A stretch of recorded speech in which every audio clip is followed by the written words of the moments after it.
it also helped that we had similar views of what dating entailed. It wasn't just for us to have fun, or it wasn't part of the thought. It was kind of like a necessary step towards marriage. Okay. So for us, that's what it was about that. like So for us, the proposal only meant that, okay, we are choosing each other to. At Life on Stereo, we believe that real stories can build stronger connections. We are a husband and a wife team, and we host conversations that dig into love, relationships, creativity, resilience, growth, faith, everything that life throws at us. Each episode features people who open up with honesty to share their wins, their struggles, their faith, so that we can all learn, reflect, and grow together. These are moments that remind us that we are not alone in this journey of life. So, if you're ready to deepen your connection with your partner, to grow your faith, and to find inspiration, pull up a chair. This is the podcast for you. Hello, lifers. Welcome once again to Life on Stereo podcast. I am your host, Judith, and today we have another exciting episode for you all. And before we delve into it, I want to encourage you that if you want to support this platform, this channel, do subscribe to the channel, click on the notification bell so that when we release new content, you will be the first to know. If you're listening to us on any audio platform, Spotify, Apple Music, iTunes, do well to give us a good review so that this podcast will be recommended to a whole lot of other people.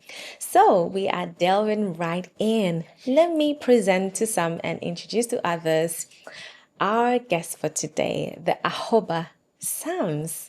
Welcome, guys, to this podcast.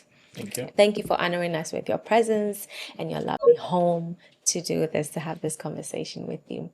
So would you go ahead and introduce yourself to us? Yes, sure. Yes. So my name is Rhoda Ahoba-Sam.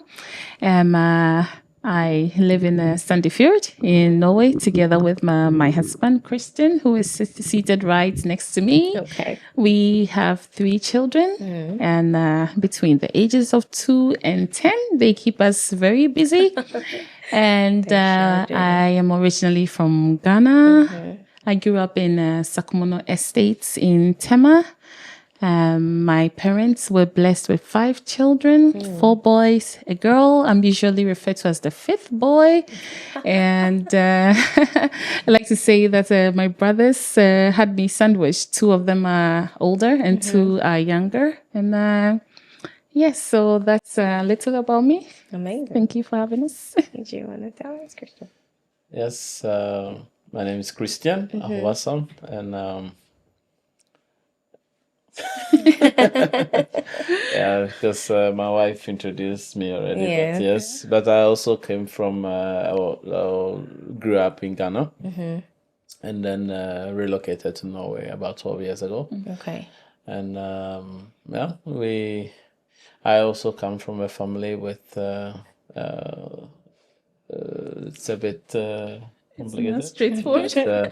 But, my dad had 2 wives, and Okay. both of them had 3 children apart, and then also came together to give 3. And so there's a boy, and then the rest are girls. Okay. And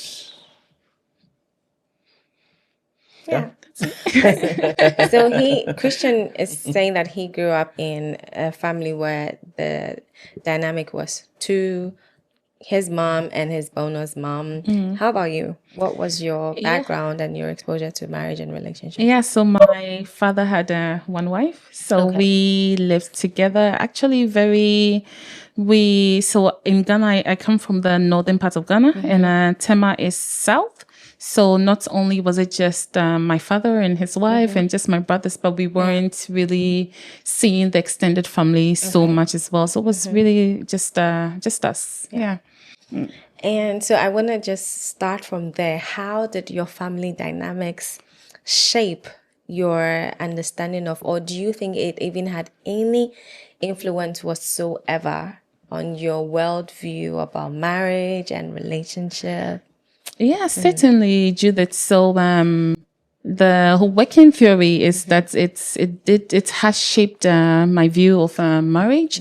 So maybe it's useful to say that my father in the last 13 years of his life was in a wheelchair. Wow. And so that meant that my mother had to be catering for his needs, and we kids also had to pitch in every now and then. And so in the first instance, the idea of marriage that I have is a man and a woman getting married and having their children. But then that context made me also understand that life can lead you down certain routes, and the commitment still needs to stay, through the thick and thin. So I saw my mother catering for my father and kind of putting him first, And so for me, that's kind of it shaped my view of marriage. It shaped my role first as a woman, as a wife. And it's made very clear to me what my duties are as a woman, and how important my role is also, Yeah, because I believe that there's through marriage, a lot of things can come your way. You just have to stick it out, just be there for each other, give your percentage as it were, whether it's 100%, 50, depending on what the situation is, Judith. So, yeah, I think that's so. great. I will come back to what happened with your dad a little bit, then we can relate it in the context of your marriage as well. Yeah, sure. So hopefully I remember. Yes. If I don't, you can prompt me. So Christian, how did your exposure to the dynamics of marriage and relationships in any way, if it has shaped your understanding and experience of marriages? Yeah, I must say that with the kind of family that I came from, it's trying to experience having a mother and a stepmother, trying to see them at various settings. We had the opportunity to sometimes spend time with our stepmother, and then also, of course, most of the time I spent with my mom. My mom was also busy working growing up, so we get to meet her, but also sometimes we're kind of alone. And I am actually the last born, and I have very old siblings, so I was kind of safe in their hands, and my mom go to her business. So I also grew up with this kind of setting where mother is not there. My dad was not like she is not there as in fully absent, but of course with work, so she gets busy with that. My dad was also busy with work because sometimes his work takes him travels for some time, and then we'll be left alone for days and weeks without seeing him also. So these made us grow up quite fast, even though I was the last born. It also gave me a perspective in life when I see people, marriages, and I see people going through issues and other things. I've seen some aspect of it with having, this kind of family setting. So it makes me try to, or make it easier for me to understand the perspective of marriages that we see around us. But I must say that those positive lessons I could get from, I learned them. Not all of them are positive. So I try to take the positive ones, and fortunately I'm a Christian, so we get a lot of lessons also from the Bible and Christian perspective. So I try to marry the two and take the best that I can to make awesome. Yeah, great start. It's exciting. There are so many things I can pinpoint back to, but I just want us to just like go full swing. And how did you two meet? And how did friendship, acquaintance, what was the dynamic like, and how did it progress into a relationship that had romantic potential?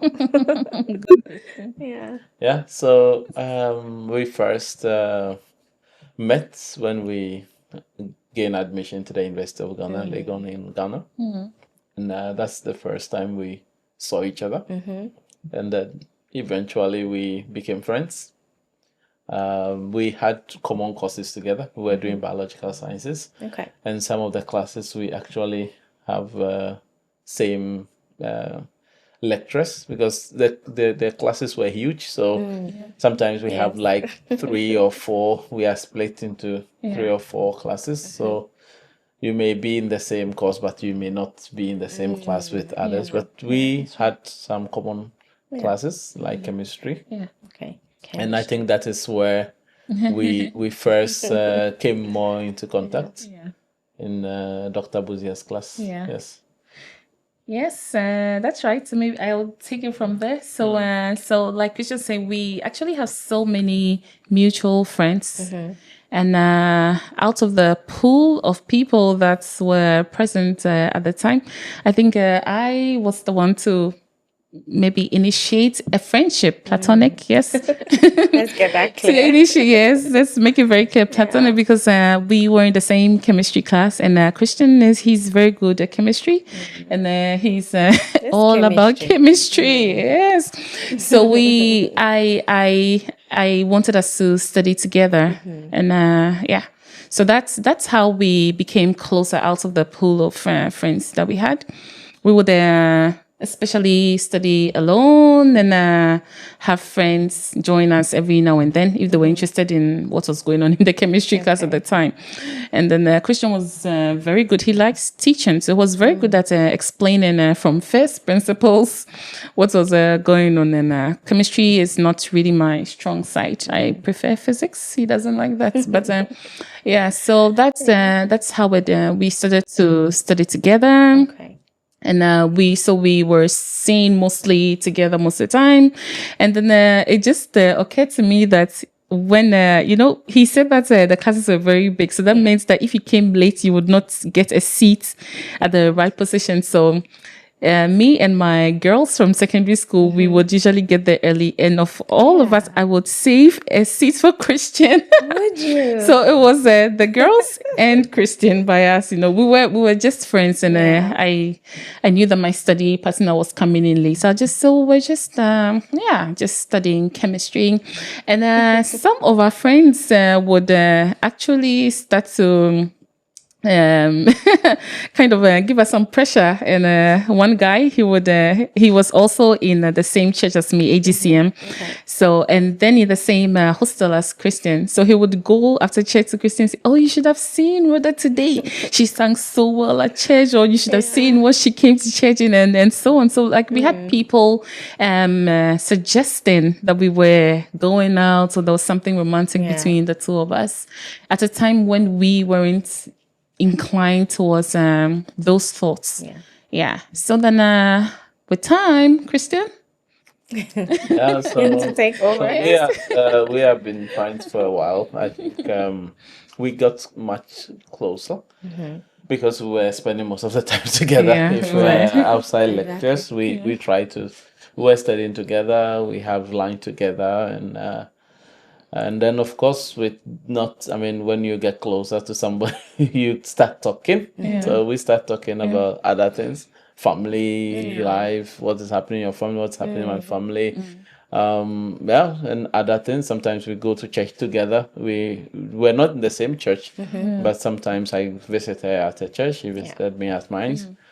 And then at least I realized that the relationship or the friendship is becoming, even though we started with no intention. So this was not love at first sight. No, it was not. So it grew into some mutual feelings up until a point that we couldn't take it anymore. At least from my side, I approached and then having the confidence to tell her that I love you and I want us to be together was not that easy for me. Partly because I've not done that before. And then also, like, you have been friends with her, we have, so you don't know. Should we keep friends or should we be friends? You go a step further. Because some people are actually torn between when they have a friend and they feel that there is something else developing. They are always weary about the fact that should I go ahead and make my intentions known to take this to another step, because they are afraid of losing the friendship Exactly. if it doesn't, it's not accepted. That's right. Yeah. So one of the nights after studying, after escorting her to a hostel, and I have to walk back to mine. Then it was feeling that no, I should have said something, Then I just picked my phone, sent her a text message that I think I'm in love with you. And then yes, and then she didn't respond immediately. So, but of course we have been that close that usually I will get response when I send this message to my pastor. So I called, and then I told her that did she receive my message? Then she did, but she's confused. I said, like, why are you confused? It was like, yeah, she also feels the same, but yeah. So I Because she told said, her that, I think I'm falling in love. and then The she was like, ambivalence. you think? I say, well, yeah, at this point I can only think. Yeah. So yeah, but that's very typical of me, Yes, yes. So like since I got indication that she was okay with that, I told her that she should relax, and we had an exam the next day, actually, a chemistry exam. So we should just relax and take the exam, and then we can talk the next day. Yeah. Right. So I want to be mischievous at this point, because we're joking about something that you initiated the friendship. Yeah. Right. And then I was like, let's be clear. Yeah. But then I'm thinking, because, in our culture, we say that the man should, do the approaching. And there's a saying that one podcaster has, Lateris Whitfield, he says that men should pursue and women should present. Men are the hunters. Yes. So what is, I just want to quickly, in a minute, tell me what your view is on that.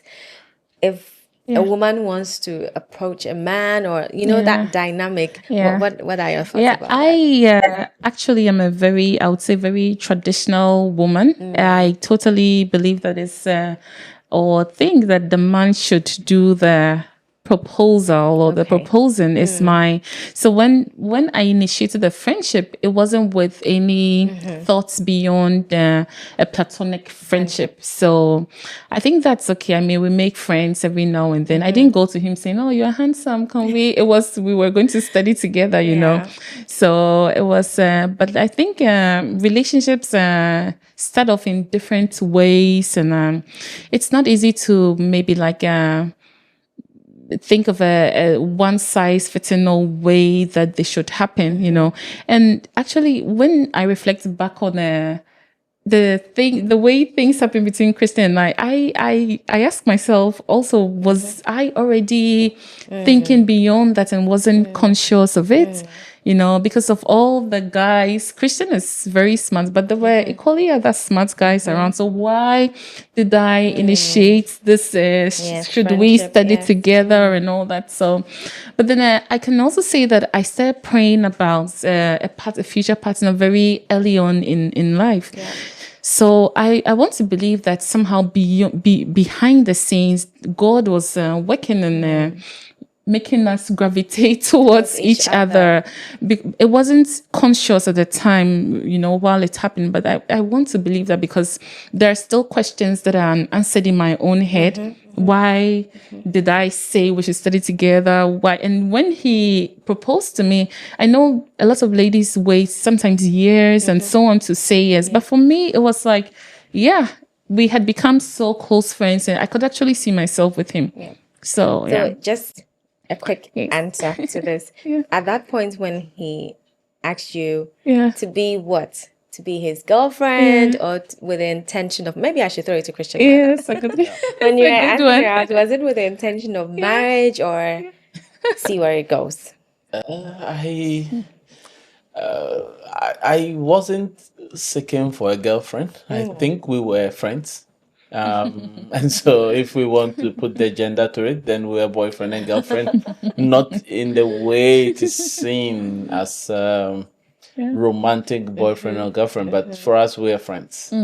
Going a step further, that falling in love with you, the only thing I can think about is marriage, and not necessarily having somebody parading around that this is my girlfriend. I hardly call you that, did I? No. I don't remember. Because for me it was more like, I think when she accepted the proposal, I think within a week or so we started talking about planning marriage. Wow. So That fast. so the intention was marriage. How old were you both at this time? I think that was the third year at university, so I should be around 23, 22. I usually ask my guests this 22. question. When do you think is the earliest people should get married? Oh my goodness. When we got The married. earliest is when you are matured enough. I think that sometimes somebody may be 18 who is matured. So you think And it's okay to get married at 18? I think that the challenge with getting married at 18 today is because of career, it's because of schooling, it's because you should be able to take care of yourself. But when we talk to older people today, some people got married at 16, 18, and they have been able to give birth to us, and we have become what we are today. So I don't necessarily have problem with an 18-year-old person marrying, but the challenge is that is the person matured enough? Is the person independent to take care of yourself? Because I don't think that you want to marry and you want your parents or other people to take care of you and your family that you're going to make. So the age is not the obstacle. It's more like now it is practically impossible to be independent at 18, looking at the economy of the world today. So talking that's the about challenge. that, just to push further on that, you think that independence is one, maybe you can elaborate more on what you mean by independence, that the person has to be independent before they even start to maybe not think about, but maybe try to pursue marriage. As a man, what would you say to young men who have the intention of marriage? What 2, 3, 4, 5 things, briefly, if you can tell us, should they, how should they position themselves before, they take that step? My views are Christian bias. Okay. And as I understand from the Bible, it said that for this reason, a man shall leave his parent, his father and mother, and get cleaved to the wife. So there is an aspect of living, and living means that you are living to be on your own. So for me, you have to be able to take care of yourself. You have to know yourself, be able to take care of yourself before you can take care of somebody's daughter and the children that will come. And then also you should be financially independent. Not necessarily that you have to acquire all the money in the world, but can you afford a place to live? Because when you marry, you have to, you need a place to live. Well, can you afford it? Can you afford food? When you bring kids, you are going to buy diapers. You are going to buy food for the kids. So all these things, you have to think about it. Are you able to? Actually, when we were talking about marriage, we were not working. We were students. So it wasn't like we were marrying the next month. But then we started planning. Okay, in a year's time, we'll graduate. When we graduate, we will do our service. After service, we work 2 years. By that time, we have saved enough. So we plan all that. And actually, we actually married on the third year after investing. Because we had planned that, okay, we will do this. That's really good. So for us, our situation is quite unique because we started planning. When we started working, we started putting money aside. We started even buying properties Together, So we started buying properties when we got married. Before you got married. Because we're planning, okay, now we have heard that they are selling this piece of land. If you bring 50,000, I bring 50,000, we'll be able to afford this. We knew our salaries already. So like if we put this aside, we'll be able to buy this. We went for it, we bought it, we bought another. Like we started because we we were not just interested in going around doing boyfriend. We wanted to make a family. We wanted to be together. So that is the thinking I think should be in as a young man if you want to go into marriage, not just speaking into the air, but you should have, even if you don't have job now, you should have concrete plans. What am I going to do? Way forward. Just, you want to add No, I something? just want to say that it's also helped that we had similar views of what dating entailed. It wasn't just for us to have fun, or it wasn't part of the thought. It was kind of like a necessary step towards marriage. Okay. So for us, that's what it was about that. So for us, the proposal only meant that, okay, we are choosing each other to explore marriage. And that was it for us to, keep going in that. Yeah. Awesome. Hello there. I am going to interrupt this conversation for a brief moment and just to appreciate you for being a part of our community. And we do hope that you find value in the content that we make on this platform. We want to invite you to support our channel and what we do by subscribing to our YouTube channel, clicking on the notification bell, liking and sharing our content with your family and friends. If you listen to our podcast on any audio streaming platform, we want to humbly ask you to give us a review, because that is the way that this podcast gets recommended to other people as well. We also want to invite you, if you want to be a guest on this podcast, there is a link in the description, and I want you to click on that and fill out your information, and we will reach out to you wherever you are. We will make it happen, because we are flexible and we're looking forward to having meaningful conversations that will add value to our listeners and our growing audience. Thanks again. Let's dive back into the conversation. Just to say, did you have any, like, growing up, because you did say that you did mention that you started praying about your marriage early. Yes, I did. Did you have anything on your list, some things that you were looking out for that you felt you found in him that made you also, motivated you to accept his proposal? Yeah, I can say, Judith, that I didn't have a list, I would say. I prayed in very general terms. And what I said in those prayers is I didn't want to have a guy come my way who would waste my time. And I did have a couple of people come my way, but then we didn't get there, and that was an answer to prayer every step of the way. I didn't want someone to propose, and actually didn't want the scenario where I would kind of be counting X's behind me, and I didn't want that scenario when it's I have gone out with this person, that kind of, like, it wasn't something that appealed to me to have that history, for example. So so I prayed about no list, but then when it came to choosing a Christian, he is a Christian. His values align very well with mine. We have similar definitions of what marriage should be and what a Christian marriage should be.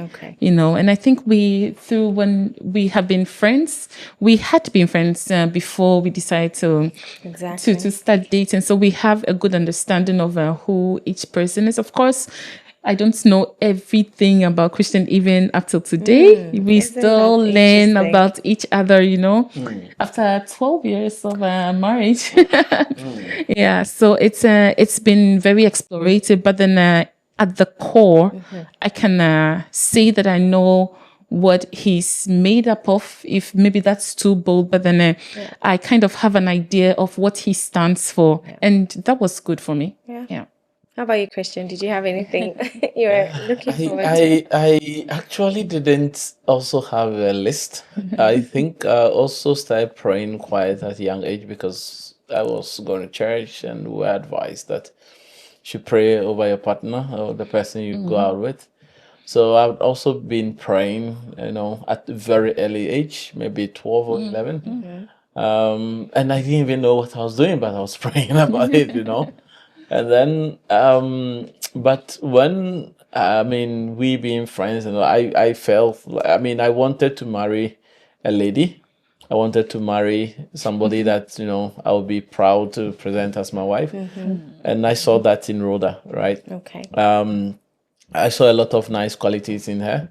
And for me, I was bold to present, because sometimes if I'm not sure, what am I going to present you to my mother or something? This is the lady, I needed somebody who is humble. I needed somebody who is cheerful and all that. And then I saw a lot of positive values in her.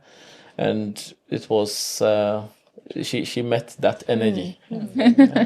That's amazing. So I want us to come into the marriage. So you have been married 12 years. 12. Congratulations, you Thank guys. you. We pray you go another 12 years. Amen. So- and more. Maybe more. Yes, yeah, even more. Even more. Amen. So in this 12 years, what would you say are some of the things that you did not know before, but you got to, find out about Christian? Maybe just one or Just two one. that was a surprise to you, maybe a pleasant surprise or a shocking surprise to you. Either ways.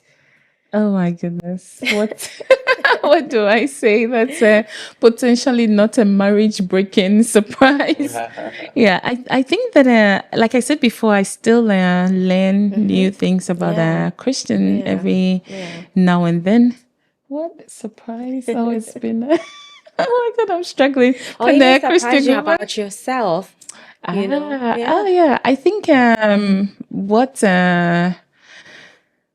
it surprises me that when it comes to Christian, actually, I think that I don't know what it is, but then even my mother usually says this to other people, that if you want to get Rhoda to do anything, just say Christian and she will do it for you. So I think I am maybe so smitten by him that After 12 years. after 12 years, That's I think amazing. I think I got a good man, and I'm very, and if I could say that Christian pushes me really, to go out there and achieve, and he has this trick that he uses. So I would use an example of educational example.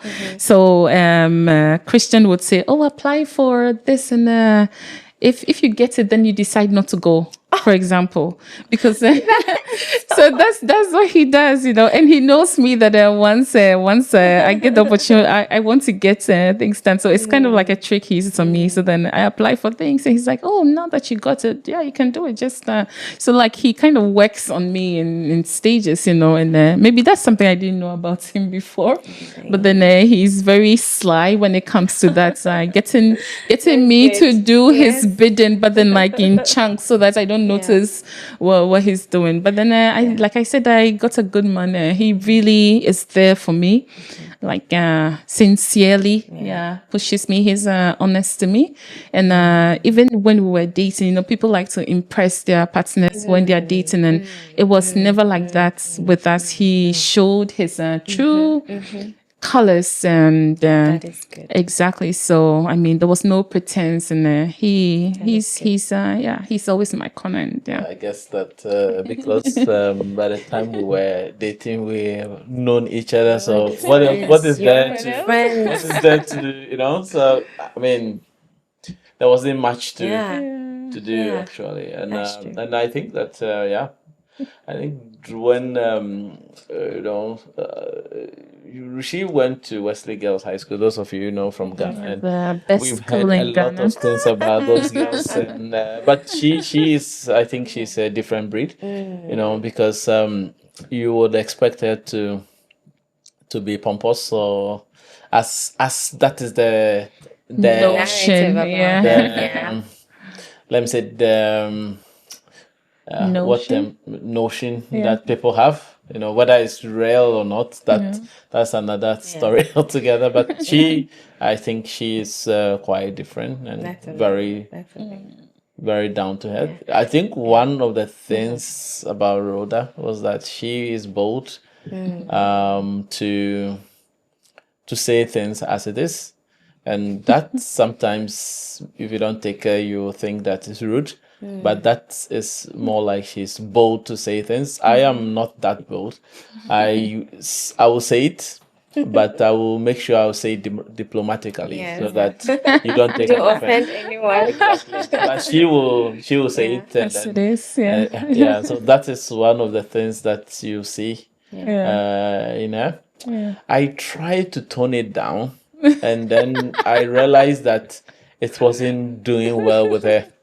So then I have to encourage her because then she was starting to keep quiet, and then I said no, it's a good trait, but You want her to be herself. but I was like, do you have to? Are you the one to say Yeah, it? Do I you have remember to this do it one. this way? You know? But after some time, I realized that no, I'm not doing well. So then I have to encourage her. Yeah, I mean, because then I realized that I was becoming like her. You know, it's like She's rubbing on you. exactly. So I was becoming more, you know, because I grew up in a very conservative family. My parents, they don't want to have any issue with people. Very, you know, they are very innocent. They don't, you know, if there are people who's trying to bring fight on their way, they'll try in a way to avoid it. So that actually helped me in that way. But she also have that background that you have to say your mind, you have to say it, you know, you have to be truthful, but you have to say it, you know, and then so that is some of the things that I That's think. great. So yeah. one thing that I have gotten, and of course I know you guys, we're friends, and I've known you not too close, but one thing I realized that I'm not surprised now that I'm hearing your story because I do see friendship, genuine friendship between you two. So would you say that that has played an important role in your marriage? And as we talk about that, if you can maybe pinpoint one or two things that you feel your marriage cannot do without, that you really need this, and even to our viewers that you need to get this maybe value or pillar in our marriages to make it, you know, more prone to winning a winning marriage and a winning relationship Yeah, together. I think that's a very good question, and it's not really easy to prescribe a set of values that. But then for us, I would say that definitely being friends before marriage has been beneficial to us.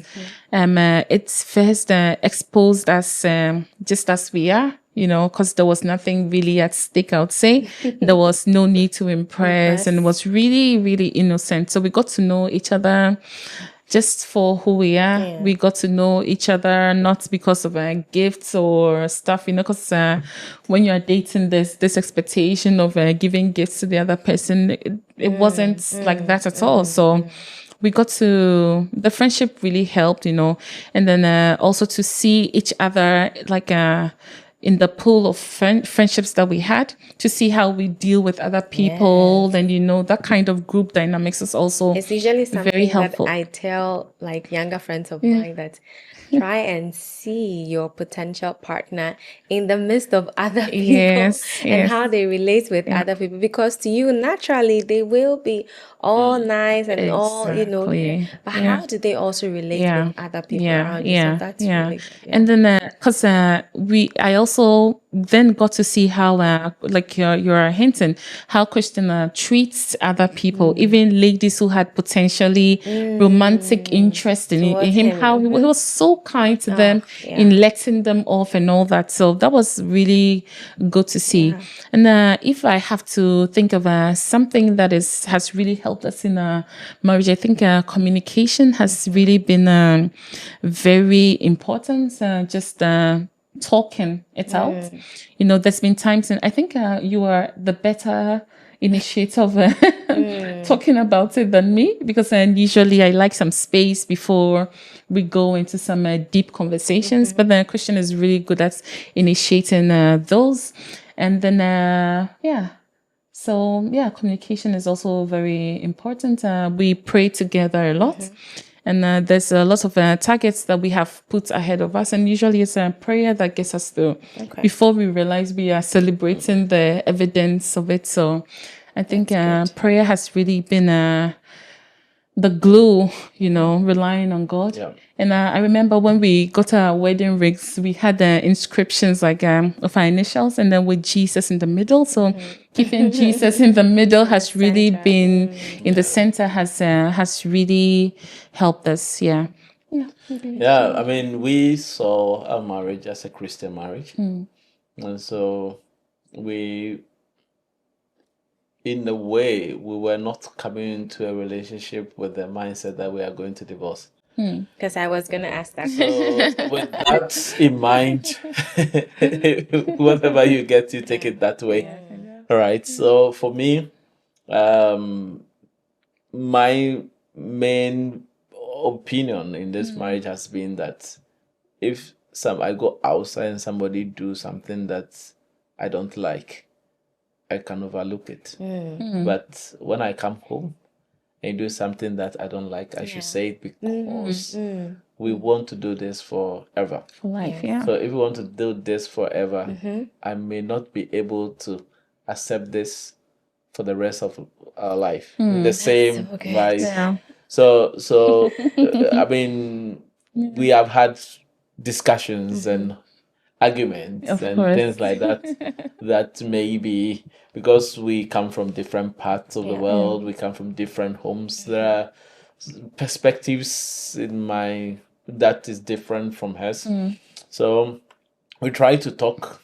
And make sure that, I mean, there are some things that I would think, oh, it's okay, I can do this, and it's not okay with her. And the same thing, she thinks that it's normal, and I will think that no, this is not how it's supposed to be done. But so like she said, communication is for us is important. Awesome. But for me, first of all, the underlying fact is that this is a Christian marriage, and so we have not come to try something out and back out later.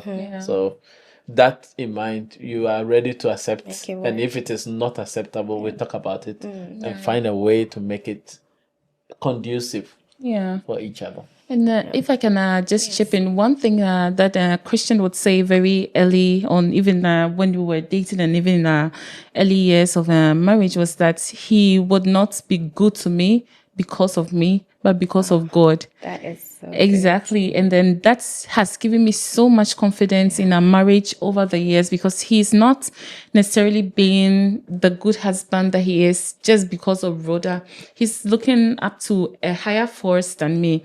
So then it helps with the consistency that I see from him. So if I am changing or doing anything, he's still trying his best, because God, he is still the same. But then I am changing, and then together we kind of forge it on.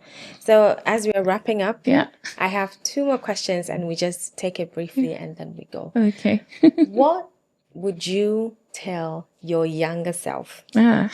to put in mind before entering into marriage? Or even better still, what do you wish that someone had really sat you down and at least, if nothing at all, this one thing you wish someone had told you, but with hindsight, you've come to know for yourself? Oh my goodness. Do you want to go first? That is because you want to think, you know. Yes, which is fair. Which is fair. For me, that's quite difficult. I mean, It's a deep question. I made mention of the fact that we are in this together. I believe that maybe what I've told myself as my younger self, I probably will say the same thing. That you are going to this for life. Yeah. So be ready. I mean, human beings differ. And we differ a lot. Even siblings differ, and then this is somebody that you are going to marry who is from different background. Just be prepared, and then accept what is there, and if it is changeable, you try to change. If it's not changeable, you accept it, because you have to make it work. And there's no perfect person. And there's no way you can get somebody. I know that in some movies and love stories we hear this is a perfect person and all that. I don't believe in that. I mean, it's possible it's perfect for them, but I don't believe in that. So I would tell my younger self that be ready, if you want to go. When you asked about what people should be, you have to be matured and you have to be ready. Be ready for whatever comes. And you see, things do happen in life. Life do happen. Yes. And that means that the person that you marry today may not become the person tomorrow. That is so Life do happen. Yeah. So if we want to do this, you have to make your mind that I'm going for it. Whatever you meet, this is your lot, and work at it to the best that you can, because life do happen. Yeah. Awesome. Last words? Yeah. So, of course, I agree with what Christian has said. I think I too would do most of the things that I did prior to marriage, praying about a partner. I think that's very important. And I was just reflecting when Christian spoke that in a couple of years, this will be the younger me, And then I think that right now, what is still helping is praying through the situations that we go through. And then now that we have children, 3 children, they have also become a very important part of our marriage. And sometimes they dictate the pace at which we have to go. Actually, not sometimes, every day, because Christian is asking, how was your day? And the answer is all about the children, nothing really about me, I think the narrative is changing. It's changing because you told me I was doing that. So then, exactly. So then, I think that it would be to be kind to each other, to keep being kind to each other, to communicate effectively, try to put yourself in the other person's shoes, and that has really helped me in this marriage, to just try to take a step back and think what is Christian going through at this time. Maybe his day was difficult, just allow him some space sometimes when he needs it. I know there's a notion out there that maybe parenting is 50-50 and all that, but then I've come to realize it's just about being there for each other. If you need to give 100, or in the marriage even, you just give it, just try to complement each other in whatever percentage the context dictates. Any percentage.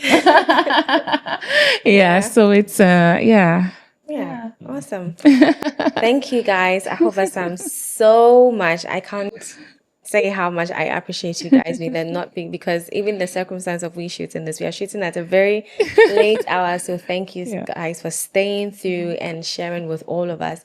I hope that you have learned a thing or two.